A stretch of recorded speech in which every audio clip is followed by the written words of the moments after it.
WeRiseMag.com.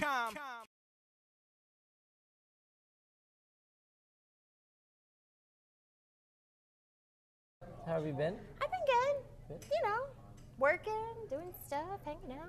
It's good. I'm all hopped up on coffee and sugar right now, so I'm like, woo! Yes, you and Jeremy had to It's been adjust. fun. It's fun working with Jeremy, like being at conventions with Jeremy, because our voices are about the same pitch and we have the same kind of cadence when we speak, so it's like everything's in stereo. And we have that same level of spunky, so at least I don't feel like the idiot that's like, woo! By myself. Like I have somebody wooing with me, which is awesome. I was told you're the one that likes to talk.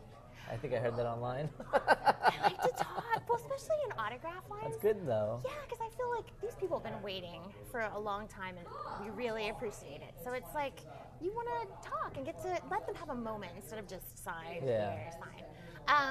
And I like people. I like meeting people. I like talking to people and interesting names or interesting facts. So come up to me and tell me your most interesting fact or something weird. I love it. I love it. I eat it up. Yeah, that's so much better than just, you know, get out of here. Yeah, and I mean, I know that when I was growing up, I had instances with like rock bands or wherever where I'm like, I have to meet them. I want their autograph, and then they'll like spell my name wrong or be like, here you go, kid, get out of my face. You know, and I don't like that. I really appreciate that everybody comes to the conventions to see us and supports the industry. So I'm going to do what I can to, you know, like staying later today at the autograph session to make sure everybody gets something signed. Yeah, that we like was to do stuff amazing. Like that. Oh, thank you. I've seen that, you know, and a couple voice actors have done that. We try. Which is great. It's so hard because it's become so popular and the conventions are so big that sometimes, you know, we want to get through everybody and we just can't, but we try our hardest. Yeah. So. Again, it's just, it's so good to be like, it's not like, oh, I have to go, you know? Right. It's well, so because much better. some of those people waited like 2 and 3 hours. I'm like, oh, goodness. Yeah. And you almost wish you could do more. Like, do you want me to tap dance? Do you want me to buy you lunch? I mean, like, we just have to, and then they'll make us speed up a little bit, which is always hard. But as long as everybody gets something signed over the weekend, then that's usually a good call. When I was, I went to a con when I was much younger, and my friends and I, we waited on a line to see somebody, one of the artists that did a comic book, and we were the last people, and they cut it off right at us. I'm like, we're the last ones. They're like, nope, too bad. We're like, what? So it's like, you know, you just get in awe when it's like, you know, wow, they really care about their fans and stuff like that. Right, and it's hard because sometimes, like, especially at the bigger conventions, you know, they have rules and regulations they have to stick by. Yeah. So, you know, sometimes they have to cut the line because there's somebody else that's coming after you or whatever. But I find that most are pretty lenient. Like if, like there was one Ohio con where a lot of people had to be turned away. So I said, you know what, I'll come in an hour early for my next autograph session. So just, hey, everybody, I'll be here an hour early. You guys get a free pass, whatever. And so they'll usually let you work with them, but sometimes, like especially at Expo and those places, like when it's just too big, sometimes you have to just let the con staff do what they got to do, because otherwise it'll be a riot, and that's not good. Any future work you can talk about? Well, let's see. Inu X Boku was just announced, and so I'm in that one, which is a lot of fun, and I'm trying to think what else is announced.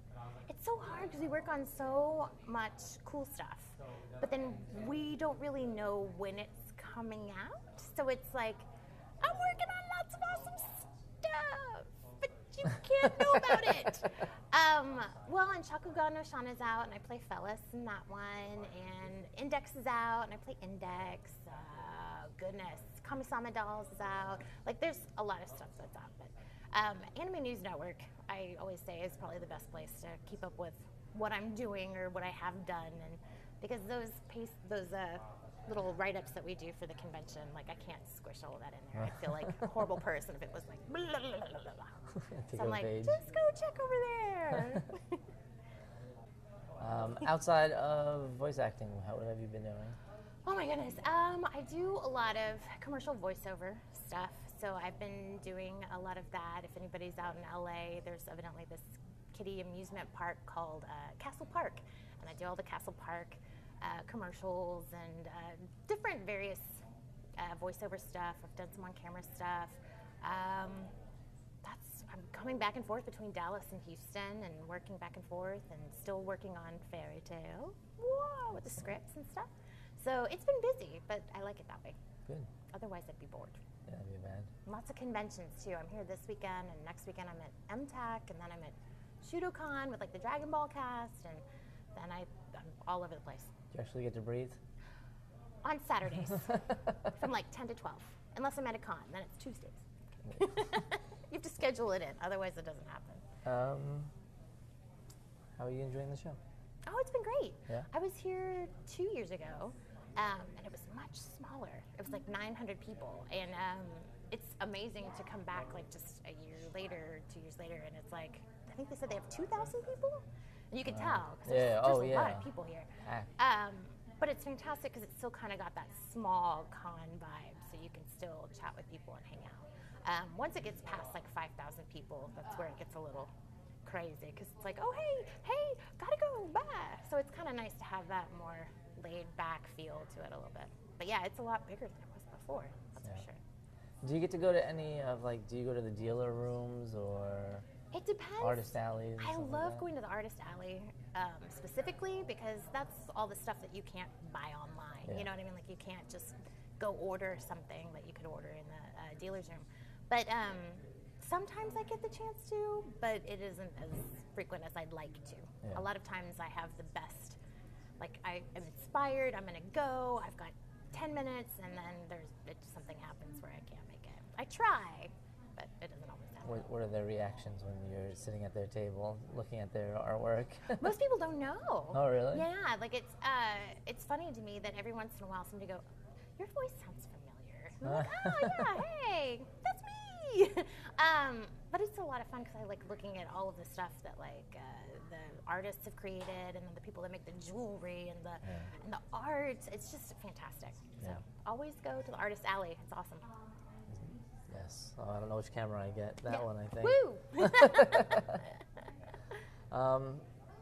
How did the panel go with the females in voice acting? It was a lot of fun. Jeremy and I have a lot of fun on panels. We've got good rapport.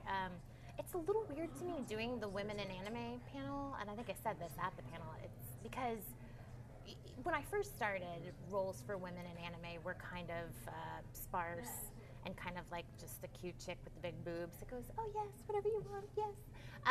And there weren't a lot of like really great female characters. Bubblegum Crisis 2040 started to kind of change that, and then Dirty Pair,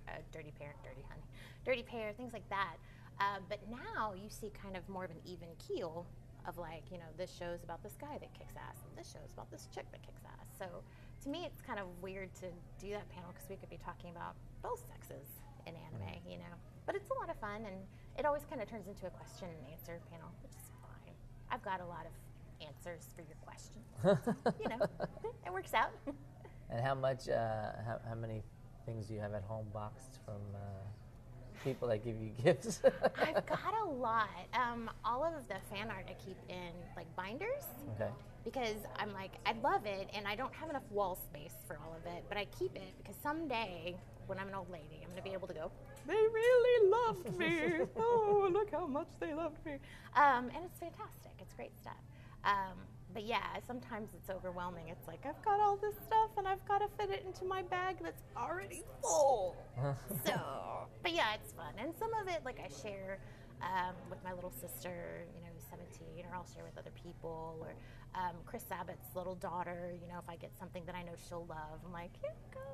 So it's out of love. It's not that I'm giving it away. It's that because I know she'll appreciate it, and I've got stuff. Yeah. So. And you get to sign weapons and wall scrolls. What's the strangest thing you signed?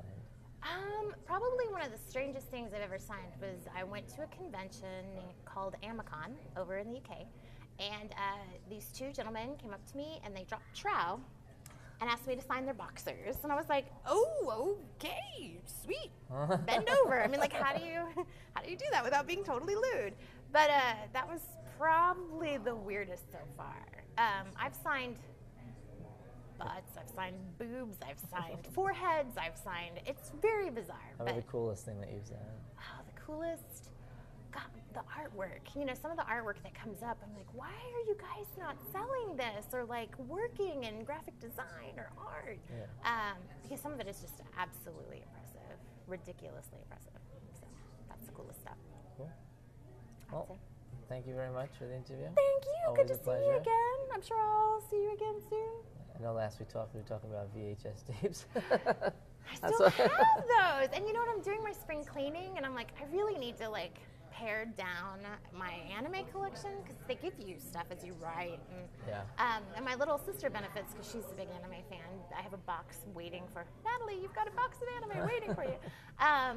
But then with the VHS tapes, like I know I should give them away because I don't even have a VHS player, but I kind of want to keep them just because they're VHS tapes. Yeah, you know what I mean? I was thinking after it, I have the whole record of Lotus War. It was like this, and then it made a design. They used to do that, put them together, and you get one big You're like. just gonna have to keep it. Just crazy. Yeah, there's nothing someday else it'll to do be with in it. the Smithsonian. You know what I mean? Yeah. Like, remember when we used these? No, not so much. All right. Well, it's good to see you again. You too. And I'll see Thank you again very soon. much. Yes, definitely. Bye, guys. Woo!